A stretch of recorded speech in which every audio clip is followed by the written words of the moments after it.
potential to be death by PowerPoint, but I'll skip some slides. What I'll do, I'll just go through what is really, really important for you guys as investors, or even just a home buyer that probably would like to eventually turn that house into an investment. I'll just wait for a couple of other people once they get their juice and the rest of it. Come down. I might get a head start just the same. Guys, I'm from BMT. I've been with BMT for 14 years now, so quite a while. Going straight up, yeah, it's the next one. So we're quantity surveyors. So what we do as a profession is estimate construction values. Okay, so a traditional quantity survey would be used to say, okay, I want to build a project. How much will it cost me, and how long will it be? And then we break out the construction process to say, okay, it will cost this much money and cost this long to actually complete it. At BMT, we also focus on depreciation schedules. So using our expertise to say, okay, we believe that this building that was built in 1998 will cost this much to build in today's dollars and terms. So what is property depreciation? It's a bit cheesy to say it is hidden cash flow, but it is hidden cash flow. In essence, it is a tax deduction, okay? So what's happening now, once you purchase your investment property, and what Tyson said earlier today, you buy something to invest or to make money from. So regardless if that's capital growth or rental yields, this is applicable for whatever strategy that you have. So if it's an income producing asset, everything within the asset starts to have wear and tear or depreciate. So what the owner's allowed to do is claim deductions on those assets. So what we do, we go inside the building, we see how much carpets, lights, blinds, and also how much will it cost to put the structure together. Okay, so the ATO allows investors to claim these values as a property tax deduction. So here's just some very quick examples, as you can see it, of what the likely deductions are. So on a brand new unit, purchase price is $450,000, and the first year deductions, the likely deductions on this unit is about $13,750. Okay, so the total depreciation that we're claiming is the cost to put things together. So $310,000 that we're claiming, not the market value. Okay. There's an example there of an older house. There's a misconception saying that older houses don't attract depreciation or worthwhile getting through. Yes, it's true in some points. If there's been renovations or any extensions, we can claim those as well. So in this picture here, we can see that this particular property has had some work on it. Purchase price of $320, we're claiming just under $5,000 worth of depreciation. So the total depreciation we're claiming there is $41,000, which we are assuming that's just the renovations done in this property. Okay, we're not getting the maximum benefit there. I did mention that any income producing assets, so this is also applicable to commercial, warehouse and office spaces. Okay, so we know the purchase price is $820, and we're allowed to claim $22,000 of depreciation off the taxable income. So that's what it's losing in its construction value. The total depreciation is $610 over the life of the period of the property, which is 40 years. So what is a quantity surveyor? Oh, sorry, why a quantity surveyor? I beg your pardon. I won't read that word for word. But in essence, the ATO recognises quantity surveyors to provide these reports for the accountants. Okay, I have seen some accountants actually just estimate construction values out of the hat. It's very, very risky to do that. We know the last 8 financial years, property investors have been focused on by the ATO. So it's important to get it right, get it done properly. Using a quantity survey, we minimise that risk and we take the risk out of the accountant's hand. And also, they're also accurate reports. So it is important and advised to get it done. Frequently asked questions, doesn't my accountant look after that? Lee's taken off. I was going to ask him, has he ever done one himself? But I'm pretty sure he seems pretty above board, so you're pretty safe with him. We like to include the accountant. Okay, the accountant will know the financial intimacies in regards to what's been an improvement, what's been a repair, and we can factor that into the report. Okay, so we don't want to discount that at all. So we work alongside the accountant. Is the property too old? We're happy to answer the question and let them know straight up. Say it's worthwhile getting done or not. Just very quickly, when it can be applied, we do provide free depreciation estimates. We've got one for Sabre as well, so I believe that's in your packs, and we've got them for all the stock that's available. We do have a calculator online, so even if you do, or you're looking at probably turning your primary residence into a rental, you can use our calculator online, and we can ask some very general questions and give you the likely deductions on the property. You can go back, no questions asked by the ATO as well. So going back 2 years and claiming those deductions if you had no idea or if you didn't think it was worthwhile getting done. But there is a fee a fee guarantee. So if we can't double that fee, we say it's probably not worthwhile getting done. So it's a fair process. We want you to walk away going, well, at least I investigated and now I realise it's probably not worthwhile getting done. But 9 times out of 10, every property will attract some deductions and it's worthwhile asking. New, fantastic, old, not so great renovations we can claim as well, just the same. And also scrapping, which is just throwing items away and claiming the residual value of those items and then claiming depreciation on the new items. This is really complicated. Okay, I'll explain what scrapping is. Okay, so just say I lived in my house for 10 years, then I'm going to stick my brother in that house, charge him market rent, and then I want to renovate that place as well because it just doesn't look good. So I put new carpets, blinds, the rest of it, make it look presentable. Okay, so while he's been in there, I'll start claiming depreciation on those existing assets. Okay, they won't be very high because it's already been lived in for 10 years. However, when I throw those items out or away, there's some residual values left in all those items, so the lights, carpets, blinds, whatever, and it might not be much. It could be $1,500 to $2,000, whatever else that is. So what the ATO allows us to do is that when you throw those items away or replace them, that residual value becomes an instant tax deduction. So being compliant with the ATO, we put brand new items inside the property, such as the new fixtures and fittings, and we claim depreciation on those new items. So being complicit with what the ATO guidelines are, we're claiming, we call that scrapping. So we're throwing those items away. To be really, really safe, it must be an investment property.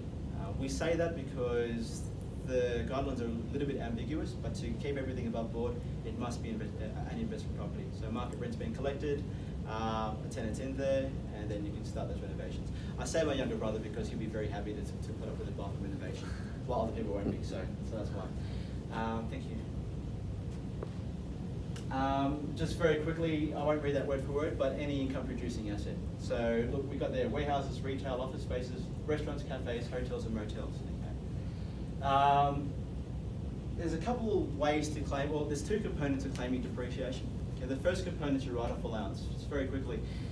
The write-off allowance is the construction build. That's what it costs to put everything together, and this typically lasts for 40 years. Okay. So the house built, or this house built in this example is 2010. It costed $260,000 to build, put everything together. So we're allowed to claim that value, $6,500 for the remainder of its life, which will be running out to the year 2050. So 40 years essentially. Okay. So that's one component. The second component, does that all make sense before I start? Yeah. Okay. Your second component are your plant equipment items. Okay, so these are items within the house or within the building which can be removed or replaced. So they have effective lives set by the ATO. Our relationship here is we put the values on those items. Okay, so the lights, carpets, blinds, toilet seats, door closers, all that stuff that we'll eventually have to be replaced or removed. So in this example here is of a dishwasher. It's costed $30.50 to purchase and install. We're claiming 20% of that value. So it's $270 just for this item alone. Typically speaking, there could be about $3,500 in already a 10-year-old property. Okay, so you put the 2 components together, and the deduction's quite handsome. Whenever there's a slide that says legislation changes to depreciation, you just know that the heads will just go down. So the best way to explain that is, we can go up a slide, and go up, is what depreciation is under the new legislation. So without going word for word on that, what the new legislation is, if you bought a property after May 9, 2017, you're now subject to the new legislation changes, which is, actually you can probably go back down while I explain it. No, just back up here. Apologies guys. I just thought maybe this would put people to sleep. So what these changes mean, so if you bought a second-hand property, you don't get the maximum benefit of depreciation. What you're claiming the write-off allowance.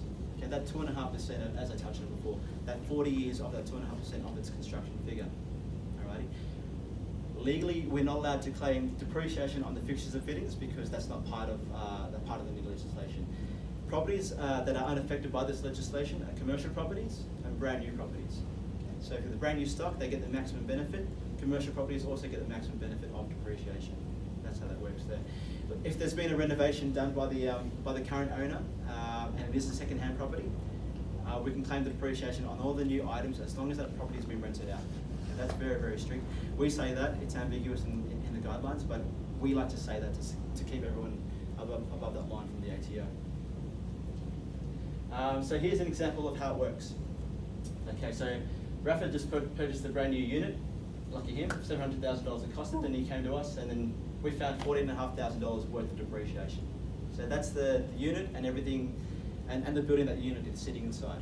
Okay, so we've got all the lights in the basement, all the carpet in the individual areas, lifts, pool pumps, the rest of it.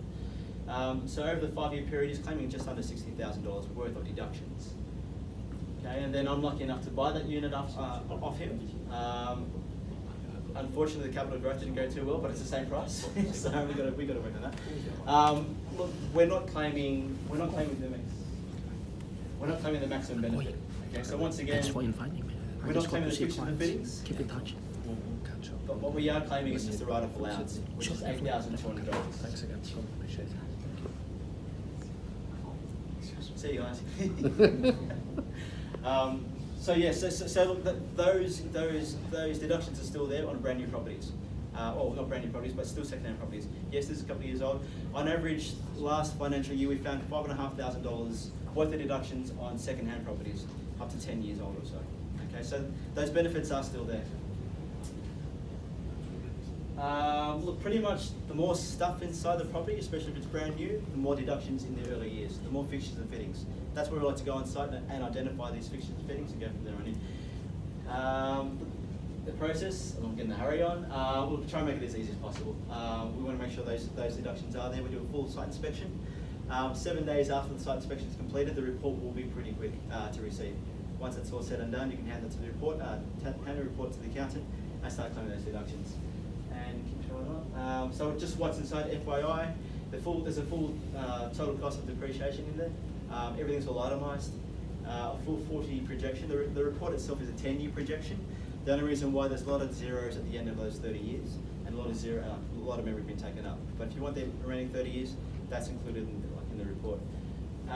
Keep going up. Some tool, I can keep going up. That's fine. We've got something called My BMT, which is a fantastic tool. A lot of good free information. This is free to register, so feel free to pop on. So what it is, you can get some free valuation reports. We use the same valuation software that banks use when they do their own bank vals on properties. Okay, so that's all there. Free depreciation estimates as well. So if you're looking to probably have or buy something, you type in the address at the nutrient section, and it'll come up with a free depreciation estimate. There's a whole heap of other stuff on there, like census data from 2011, 2016, any planning applications of what could be going around the corner from where your property is. As I said, it's free to use, and you don't have to have a depreciation schedule. So I encourage you guys to pop on there.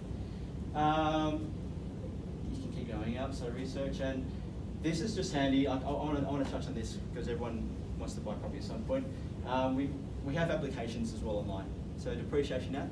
Instead of going onto a website, you can actually download this depreciation app, and it'll give you a free depreciation estimate. Resi rates, rate finder, construction costs as well, and rep cost. Rep cost is more so a replacement cost or an insurance type application. Guys, I think that's information to a fire hose, but I'm done. Are there any questions at all? When should you get your scrapping? So if I know I'm going to get rid of my oven, Yep. do I before, or do I take that one out, put on the front step and say, took that out? With that My BMT that I touched on, it's a portal to change your schedule. So then you can let us know.